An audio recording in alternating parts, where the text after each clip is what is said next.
Hello students, आज के इस वीडियो में हम चर्चा करने वाले हैं नॉर्मलाइजेशन के साइड इफेक्ट की। जैसा कि आपको पता है, आरआरबी जेई के सीबीटी 1 की रिस्पांस की आने के बाद में जोन वाइज की एक्सपेक्टेड कट ऑफ देखने के बाद में नया दिमाग में एक जुलूस चालू होता है कि नॉर्मलाइजेशन क्या है, नॉर्मलाइजेशन कैसे होता है। नॉर्मलाइजेशन को हल्का फुल्का तो समझा, लेकिन एक्यूरेट कैलकुलेशन क्या है, नॉर्मलाइजेशन के साइड इफेक्ट क्या है, इसका एक्यूरेसी से क्या लेना देना है, और मेरे मार्क्स बढ़ेंगे या घटेंगे। आज के इस वीडियो में हम ये सारी की सारी चर्चा करने वाले हैं।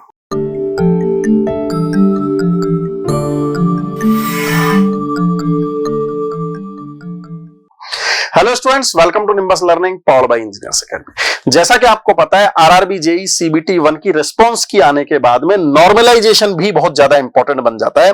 आपको यह पता हो कि नॉर्मलाइजेशन की वजह से कट ऑफ पर क्या साइड इंपैक्ट करने वाले हैं, साथ में आपके मार्क्स घटने वाले हैं या बढ़ने वाले हैं। क्योंकि आपको ये बता दें कि नॉर्मलाइजेशन का जो तरीका पिछली बार होता था, वो तरीका इस बार बदल दिया है और इस बार नया तरीका आरआरबी ने दिया है, जिससे कि कम से कम मार्क्स बदल सकें। क्योंकि पहले ऐसा होता था कि 20-20, 30-30, 40-40 नंबर बढ़ जाते थे या इतने नंबर घट जाते थे। वो गैप कम रहे, उसको रिड्यूस करने के लिए और अच्छी मेथोडोलॉजी इन्होंने इस बार बनाई है। आज हम उसके बारे में चर्चा करेंगे।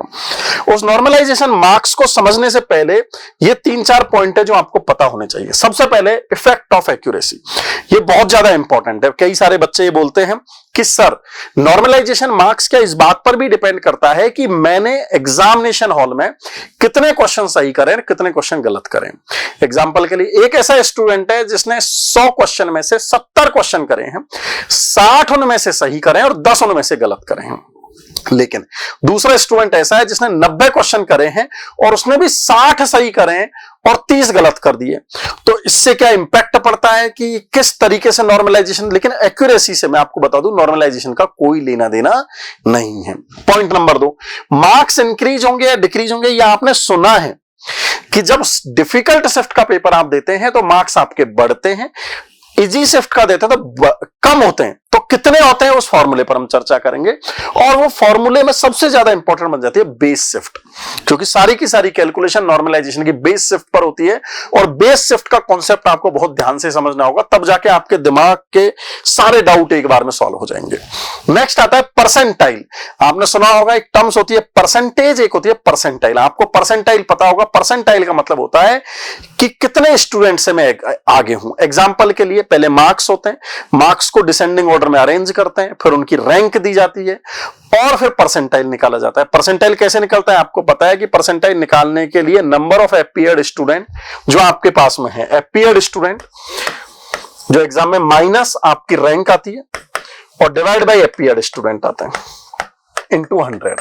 तो इस तरीके से परसेंटाइल निकल जाती है। जैसे मान लेते हैं 1000 बच्चों ने एग्जामिनेशन दिया, आपकी रैंक 1 है, आप टॉपर हैं, और 1000 से आप डिवाइड करेंगे, इनटू 100 करेंगे, तो ये 99.9999, तो इसको हम अप्रोक्सीमेटली 100 परसेंटाइल मान लेते हैं। तो आपको ये भी पता होगा कि परसेंटाइल कैसे कैलकुलेट करता है, और आपकी शिफ्ट की आप परसेंटाइल आप कैलकुलेट कर सकते हैं। आगे तभी जाके बात बढ़ेगी। और सेम परसेंटाइल यदि आ जाए तो उसके बाद में होने वाला क्या है वो सब आपको पता हो। इन सबके सवालों के जवाब मिल पाएंगे। उससे पहले आपको सबसे इंपॉर्टेंट जो क्वेश्चन है कि आखिर ये बेस शिफ्ट होती क्या है, उसको आपको समझने की जरूरत पड़ेगी। बेस शिफ्ट को समझने के लिए मैंने यहां पर 5 शिफ्ट का एक एग्जांपल लिया है कि एक एग्जाम है जिसमें 5 शिफ्ट में पेपर होता है, शिफ्ट 1, शिफ्ट 2, शिफ्ट 3, शिफ्ट 4 और शिफ्ट 5। और इन 5 शिफ्ट में एग्जांपल के लिए 20-20 कैंडिडेट है जिनको एग्जामिनेशन देना है, और उन 20 में से इतने इतने कैंडिडेट एग्जाम में अपीयर हुए हैं। यदि आप प्रेजेंट कैंडिडेट देखें, शिफ्ट 1 में 13, शिफ्ट 2 में 11, शिफ्ट 3 में 7, शिफ्ट 4 में 12 और शिफ्ट 5 में 9, ये कैंडिडेट प्रेजेंट हुए। ये उन कैंडिडेट के मार्क्स हैं। ये 13 बच्चों के मार्क्स हैं, शिफ्ट 2 में 11 बच्चों के मार्क्स हैं, शिफ्ट 3 में ये 7 बच्चों के मार्क्स हैं, शिफ्ट 4 में ये 12 बच्चों के, और शिफ्ट 5 में ये 9 बच्चों के मार्क्स हैं। मैंने इन मार्क्स का टोटल भी यहां पर कर दिया है कि इतने इतने बच्चों के ये टोटल आपके पास में मार्क्स आपके पास में आ रहे हैं। यहां पर आपको टोटल भी मिल जाएगा, ये देखो ये सारा का सारा लिखा हुआ है, टोटल लिखा हुआ है पांचों शिफ्ट का। अब बेस शिफ्ट कैलकुलेशन करने की कहानी यहां से चालू होती है। उससे पहले एक और बात है कि बेस शिफ्ट कैलकुलेट करने से पहले आपको एवरेज प्रेजेंट कैंडिडेट भी कैलकुलेट करने होते हैं। सर इसका क्या यूज है? इसका यूज भी आपको थोड़ी देर में बताएंगे कि एवरेज प्रेजेंट जो है उसको कैसे कैलकुलेट करते हैं और उसका यूज क्या है। एवरेज प्रेजेंट यहां पर 10.4 आ रहा है। एवरेज प्रेजेंट का मतलब है ये जो अलग अलग यहां पर जो कैंडिडेट लिखे हुए थे, जो प्रेजेंट थे, इनका total divide by number of shift, जैसे 13, 11, 7, 12, 9 सबका टोटल डिवाइड बाय 5 यदि करेंगे तो ये 10.4 आता है। इसका मतलब है कि एवरेज अटेंडेंस जो थी, एवरेज प्रेजेंस जो थी वो 10.4 थी। सर इसका क्या यूज है? वो भी अभी रुको, थोड़ी देर में हम बताएंगे।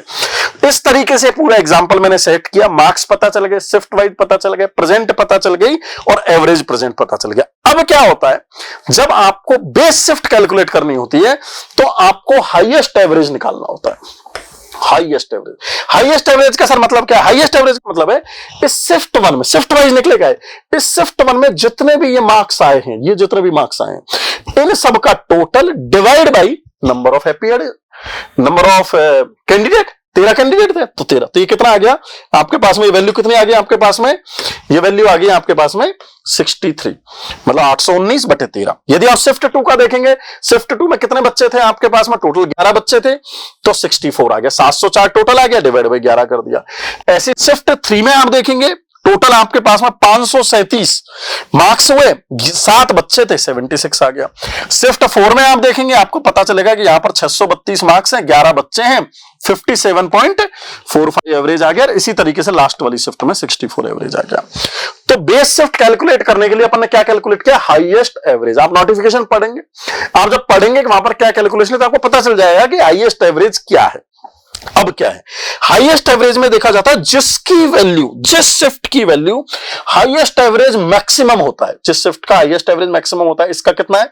76.71। देखो सब में सबसे ज्यादा इसी का है, 76.71 है, वो बेस शिफ्ट मानी जाती है। ये लिखा हुआ है, क्या मानी जाती है? Base shift. लेकिन साथ में यह भी कहा गया है कि सर ये जो एवरेज प्रेजेंट कैंडिडेट है ना, इसका 70% उस शिफ्ट में बच्चों की प्रेजेंस होनी चाहिए। मतलब देखो 10 पॉइंट अभी करते ना, 10.4 का जो एवरेज प्रेजेंट है उसकी क्या मतलब है? उसका मतलब है कि एवरेज प्रेजेंट जो है ये क्यों निकाला सर आपने? उसका 70%, मतलब इसका आप जब 70% निकालेंगे तो आपके पास में अराउंड कितना आएगा? 8 आएगा, मतलब 7 पॉइंट समथिंग आएगा। तो 8 मान लेते हैं, तो 8 बच्चे उस शिफ्ट में क्या होने चाहिए? प्रेजेंट। क्या इस शिफ्ट में 8 बच्चे प्रेजेंट है? यदि इस शिफ्ट में 8 बच्चे प्रेजेंट होते तो बेस शिफ्ट किसको मान लेते हैं हम? शिफ्ट 3 को। लेकिन इसमें तो 8 बच्चे प्रेजेंट है ही, तो इसका मतलब ये बेस शिफ्ट, बेस वाली शिफ्ट नहीं होगी। तो फिर सर कौन सी होगी? तो फिर लिखा हुआ है नोटिफिकेशन में, फिर आपको सेकंड हाईएस्ट लेना है। सेकंड हाईएस्ट चलता है 76.71 के नीचे सेकंड हाईएस्ट तो 64 है। लेकिन सर 64 तो यहां पर भी है, कौन सी को माने? दोनों 64 है, शिफ्ट 2 को माने या फिर शिफ्ट 5 को माने? इसको समझने के लिए आपको देखना पड़ेगा कि दोनों में, पहले तो ये देखें कि क्या इस कंडीशन को फॉलो कर रहे हैं कि 8 से ज्यादा बच्चे हैं क्या? बिल्कुल 8 से ज्यादा बच्चे हैं। तो यहां पर देखा जाएगा कि ज्यादा बच्चे कौन सी शिफ्ट में है?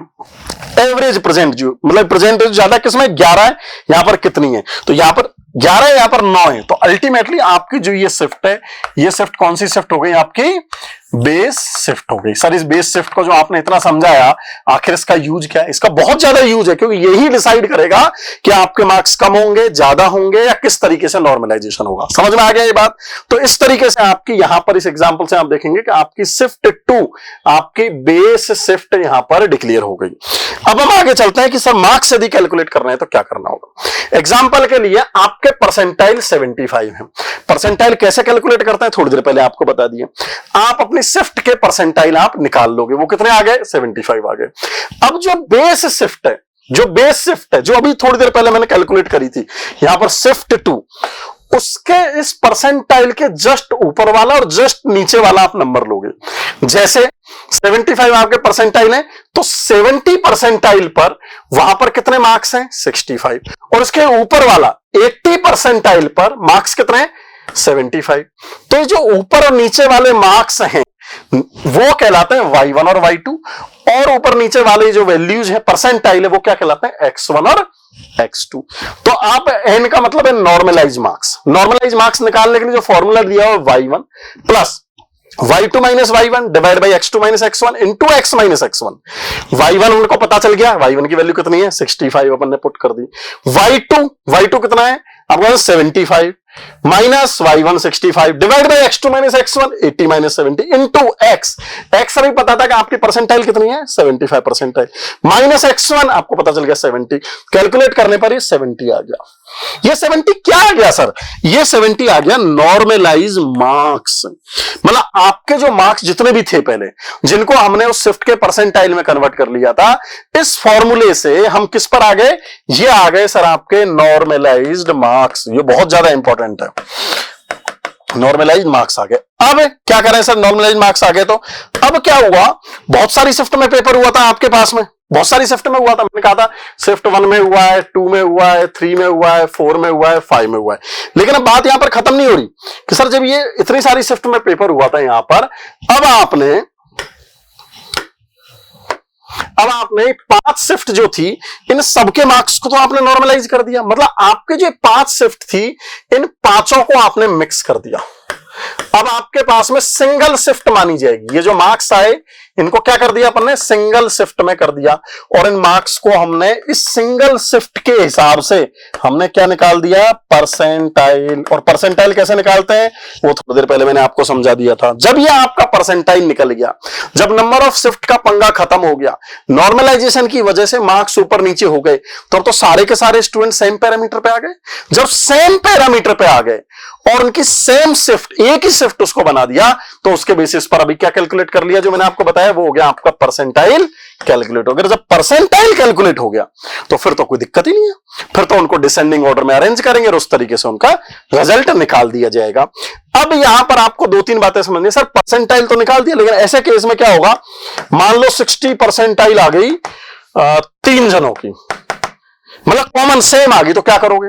तो यहां पर उन्होंने कहा है कि यदि परसेंटाइल कॉमन आती है तो हम जिसकी एज ज्यादा होगी उसको कंसीडर करेंगे। जैसे मान लो कि राकेश है, उसकी एज है 29 और मुकेश है, उसकी एज है 24 और दोनों के परसेंटाइल सेम है, तो हम किसको कंसीडर करेंगे? पहले राकेश को कंसीडर करेंगे। अच्छा सर यदि एज भी आ गई तो सेम एज भी आ गई तो क्या करें? तो फिर हम उनको अल्फाबेटिकली देखेंगे, अल्फाबेटिकली प्रेफरेंस देंगे। जिसका अल्फाबेट पहले होगा उसको हम प्रेफरेंस पहले देंगे।